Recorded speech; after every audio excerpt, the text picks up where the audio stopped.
Last time at Thruxton, Nick Casey arrived riding the momentum from his Snetterton class win, but the UK's fastest race circuit had other plans. A tricky tyre gamble in qualifying left the Ginettas deep in the pack. Nick fought back hard, dicing with the BMWs, Aston Martins and fellow Ginettas in some of the cleanest, fiercest racing we've seen all season. But in endurance racing, the smallest mistakes can have the biggest consequences. A trip through the grass clogged the front grille, coolant temps rocketed, and just like that, a promising run was over with a DNF on the board. Now we're at Donington Park for round 5. A fresh start, a fast flowing track, and another chance for Nick to show what he can do with the car, and the luck on his side.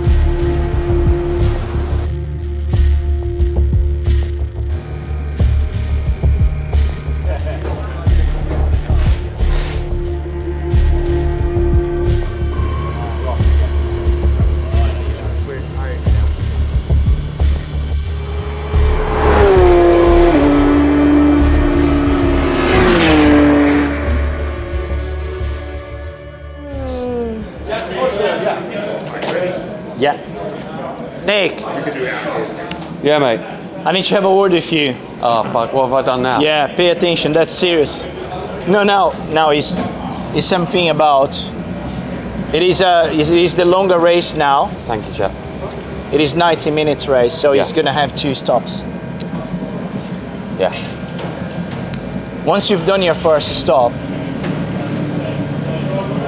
you need to be aware of that there is one more stop to go, and what may happen is you're gonna need to fuel up on the second stop.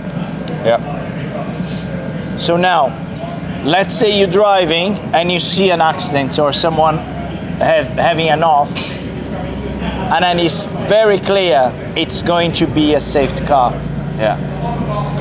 If you see that happening, it will be really good if you just straight into the pits to do the stop.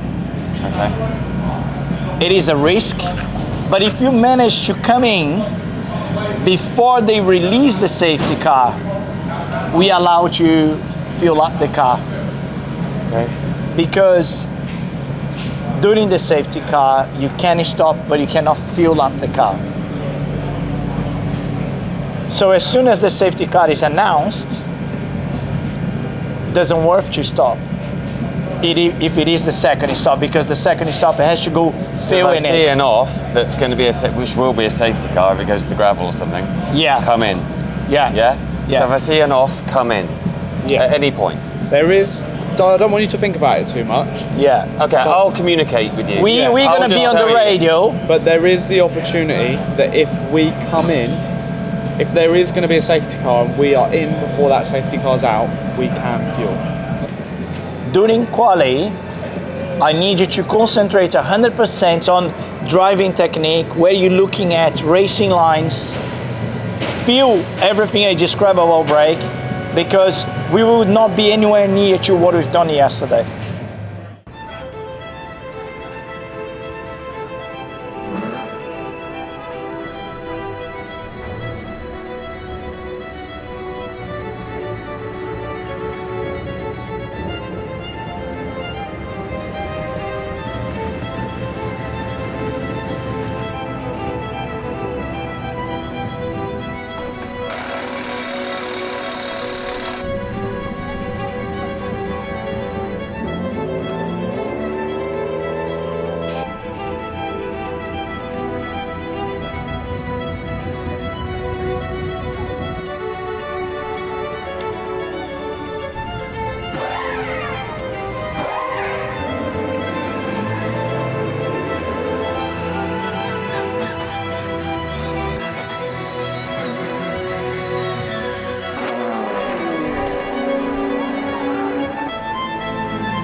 much the order.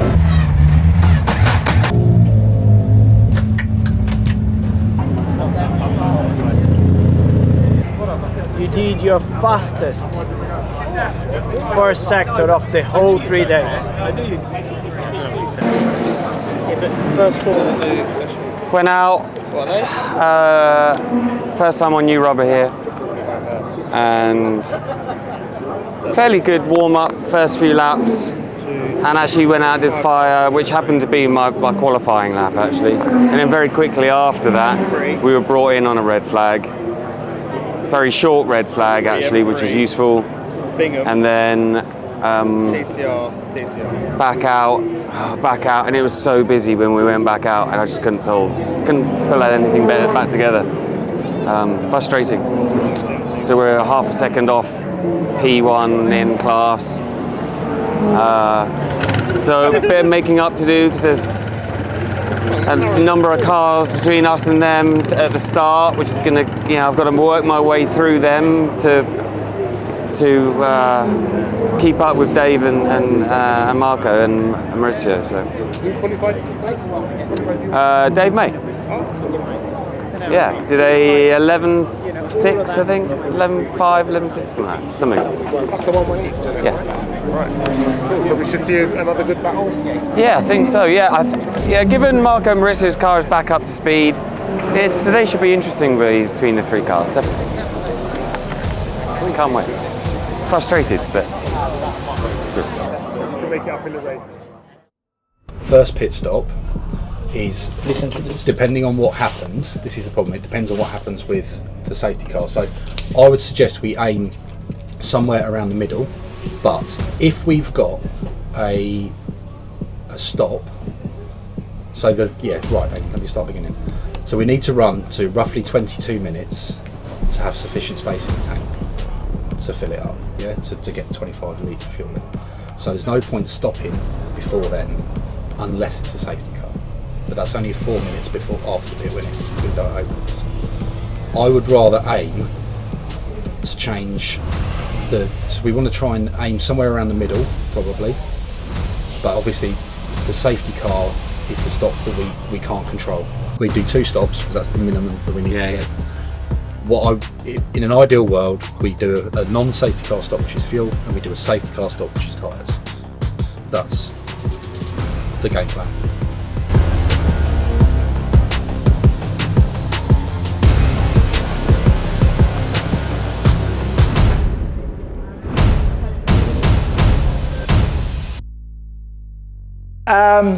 I believe we up for a good race. It's 90 minutes of race. We have discussed quite a lot the plan. We have made quite a lot of data reading in order to give Nick the right information to drive the car. It is difficult now because he's going to be dealing with traffic. As we know, Britcar has a lot of different classes, faster cars, slower cars, but it will be very interesting to say the least. The good thing is we have to bear in mind Nick has done his first test day on Thursday, so he's just learning the real track, because the reality is we've done about 18 hours of sim work prior to this weekend to prepare ourselves as much as we could prepare. But it was very good, 2 productive days. We've done well, we worked through everything. So the expectations are really good. So let's see if we can have a good race and a good result. That will be amazing. That's what we're looking for.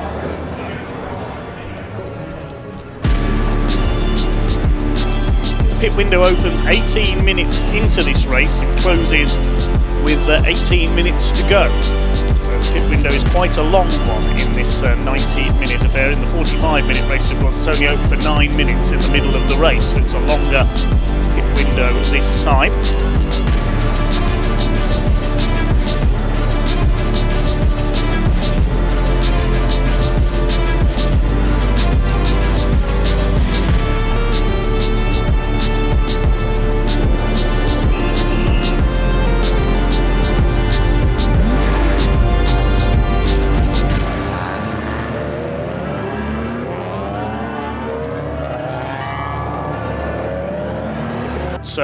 Suffered tyre problems last time out at Thruxton, unfortunately.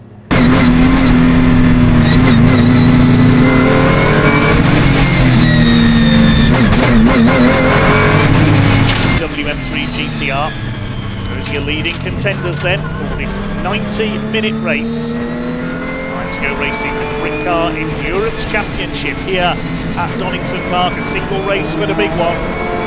Friends are a Porsche against Ginetta off the lines on the front row.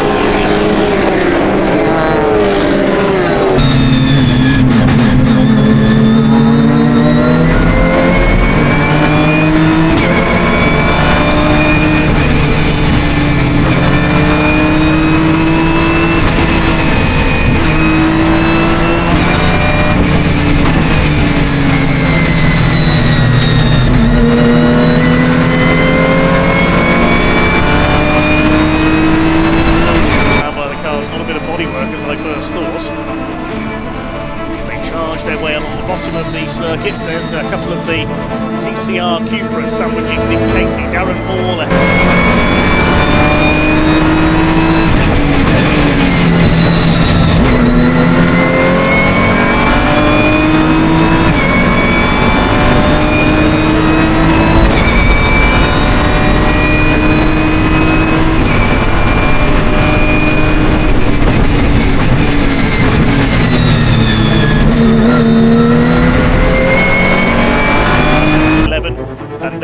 62, the blue and white Ginetta, that is Chris Bingham.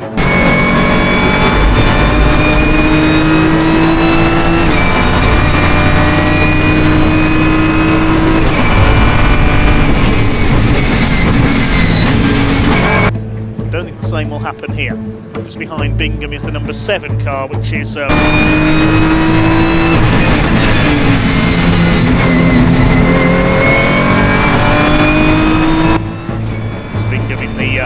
almost Rothmans look-alike Ginetta, the livery made famous by the Le Mans Porsches in the 80s in Group C.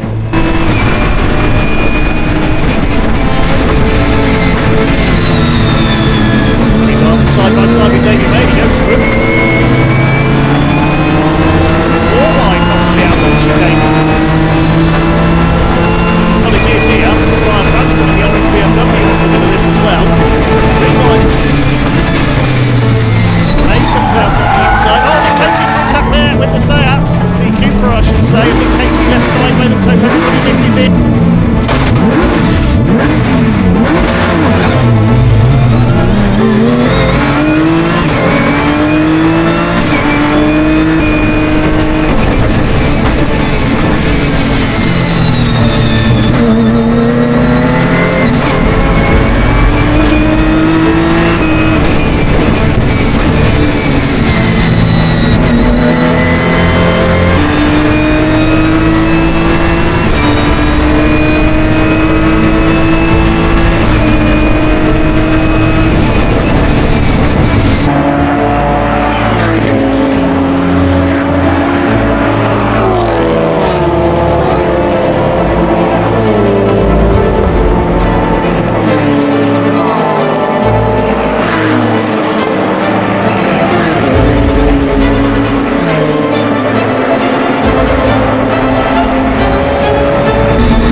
Battling behind this pair. Nick Casey's one of them. You can see a little bit of damage on his car following that bit of contact with the TCR Cupra earlier on.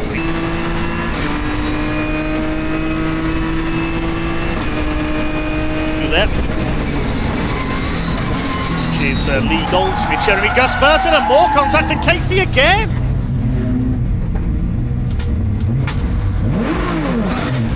For Nick Casey in this race, exactly the same place as earlier on.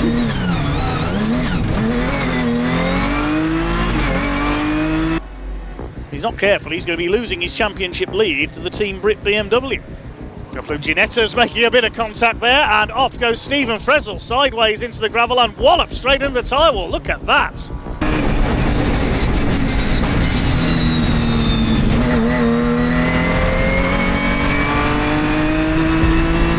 Yes, safety car is coming out, so you know what that means. Everybody in. With the safety car out, this is Nick's chance to dive into the pits for fresh rubber. The stop needs to be flawless, and luckily, Datum have drilled this routine countless of times.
The stop is complete, a quick, well-executed job from the team.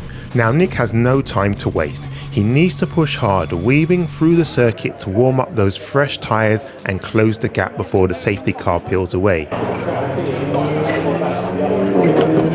It's all good, mate, it's all good. You've done what you could. It's all good.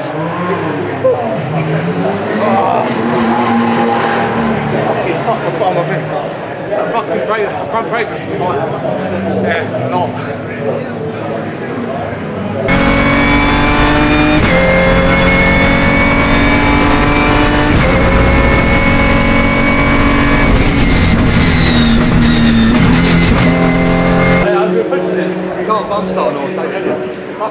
Okay, Nick, now it's time to go and get on the back of the car, whatever car is in front of you, okay?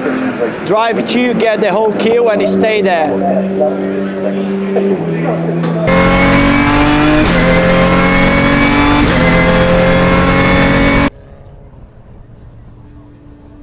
Lights still on atop the safety car, so we're going to get at least another lap. Once those lights go out, it means safety car in this lap. Time. Yeah, mind you, is this rears or fronts? Mind you, we had a crash, and I don't know if you saw, our splitter has been broken, and our lap times drop a little bit by a second or so, and I don't know how much that would. He didn't mention anything. He's brand new to racing. Okay. Yeah. There's been a little bit of sliding. There's been a little bit of sliding. We probably get a lot of understeer with the splitter being broken. How can you tell that? It's by these lines here. Not so much the lines. You see the ridges? Yeah? Yeah. Where they're in a dead straight line, like that. Where the hot rubber has kind of been pulled and it's made little I see. Yeah. Ideally, they'll be at an angle. Okay. That would be good. If they're straight, it generally needs a little bit of slide. But it's not bad at all. If they get big, then that's not so good. But they're quite small, so it's just a little bit of hot sliding. Yeah.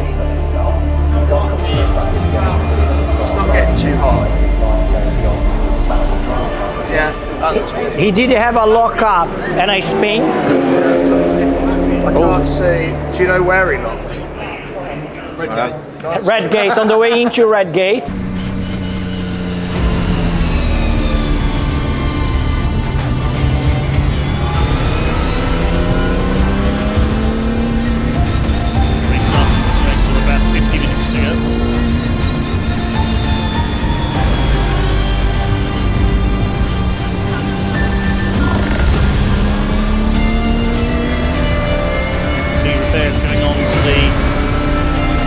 wall at the old hairpin.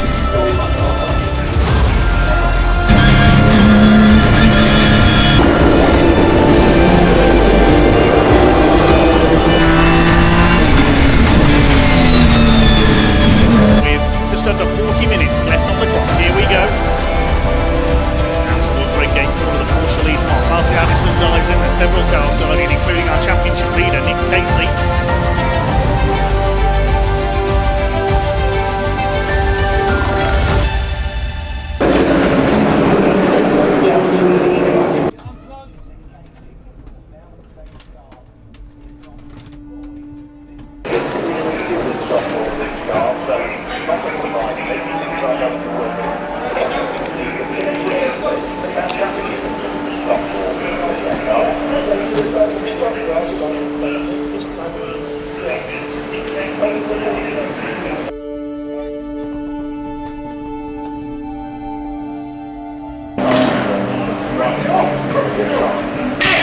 Nick, go, go, go, go.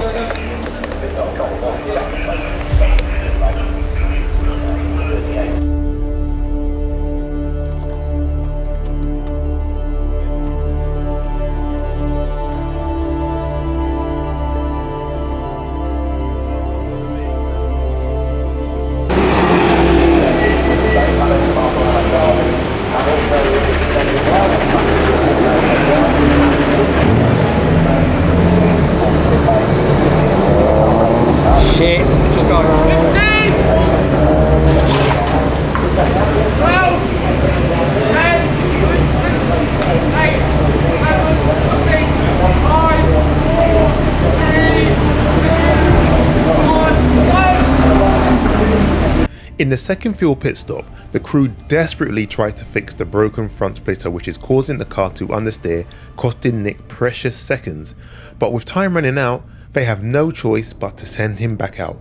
Little do they know, this will mark the beginning of the end of Nick's race.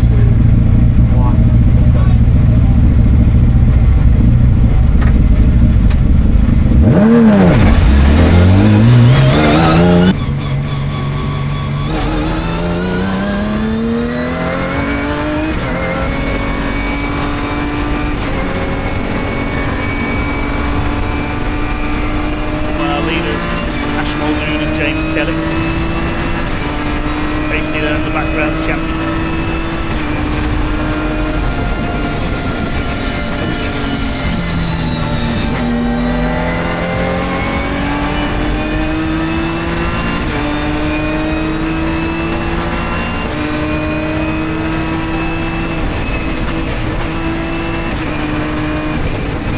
You're on the Mazda RX-8 ahead of him, not for long. Comes ahead into the old hairpin. 30 minutes to go, 3-0, 30 minutes to go. First stage now, mate, go for it. The replay of action down into the chicane and wallop. Oh dear, the Team Brit McLaren there, rather harpooned by Martin Addison. That was a late lunch from the Aston Martin, and that's the 68 car in a spin. That's the Morgan and Fullick car that was in contention for a podium. Now, have they got that car going again?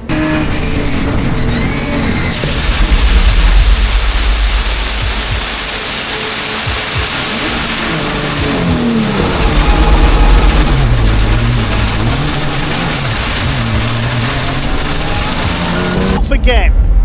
That's our championship joint leader. He's having a bit of a disaster today. That's his third. He's had 2 spins up at Redgate, now an off at McLean's. There's gravel flying everywhere on the outside. Is there oil down? Has somebody else just gone off on the outside there? I saw dust flying. Nick Casey's got damage, and that looks a bit worse this time. That car's not handling right. Try and see again. Yeah, the car just went straight off. Something broke there on Nick Casey's car. I think either something broke or he had a puncture. Well, it's all gone horribly wrong for Nick Casey's Ginetta today, and he could be about to lose his championship lead.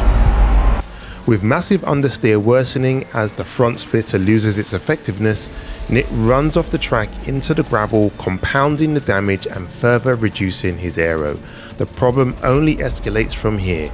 With no other option, Nick dives into the pits once again to see if the splitter can be repaired.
unfortunately, we have a big excursion to the gravel trap, and the splitter was already broken from the incident we had at the beginning of the race, but now being on the gravel broke the splitter even more, and the guys had to stop to actually put it on. And unfortunately, when you go on the gravel like that, I don't know if you saw us trying to blow the tires because there's so much gravel in between the tires and the wheels and the caliper. It's not really good. We're now concerned about the temperature of the car, but it's a shame.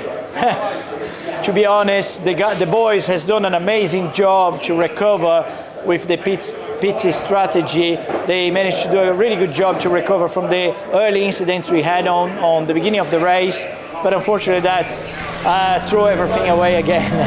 It's hard, this is motorsport, that's how it is, but let's see what we can do from now on.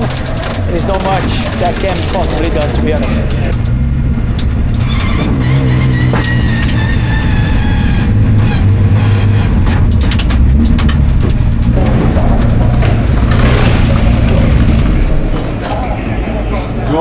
I can't cut it past steering wheel, past there. It's down from the stones.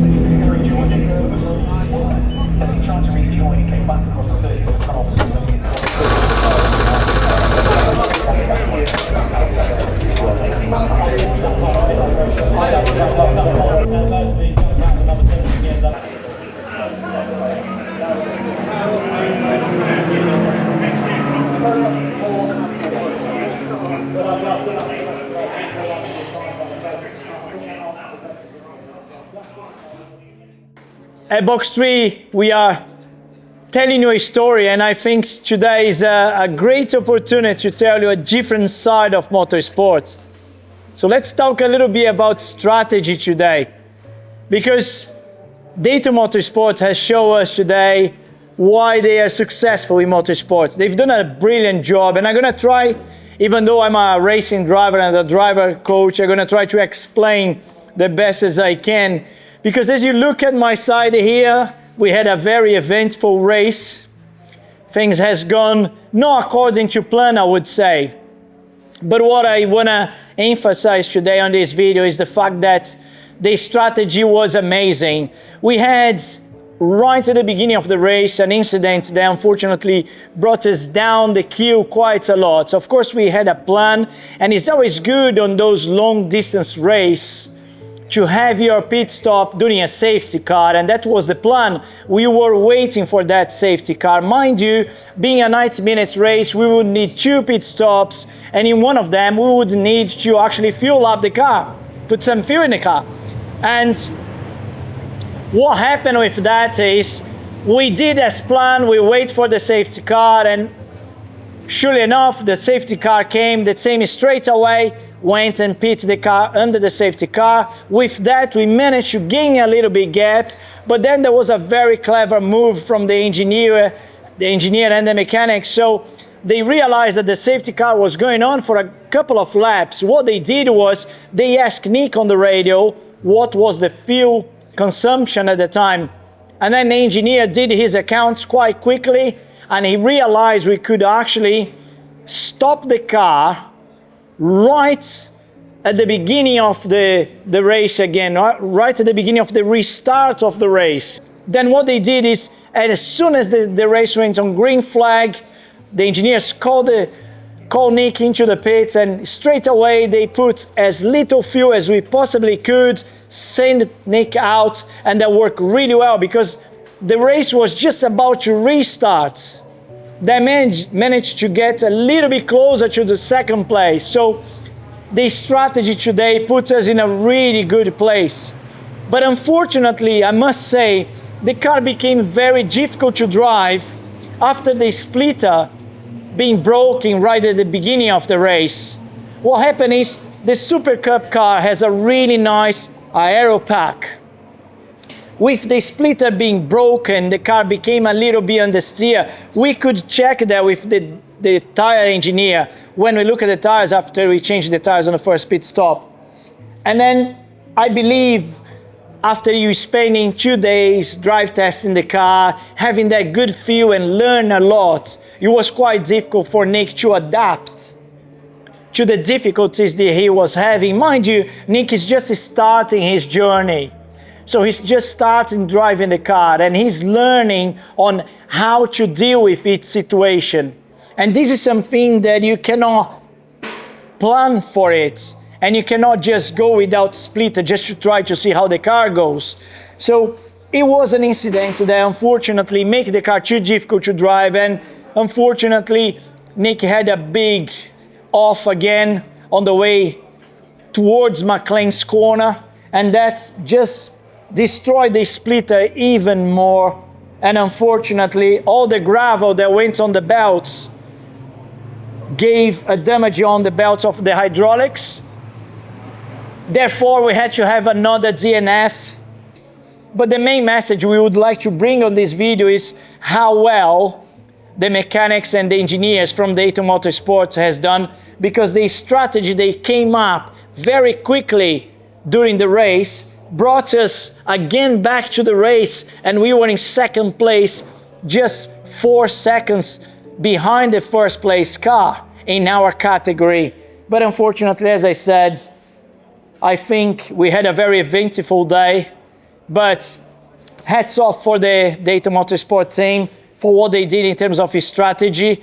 And all we can do now is get ready for the next race and keep pushing.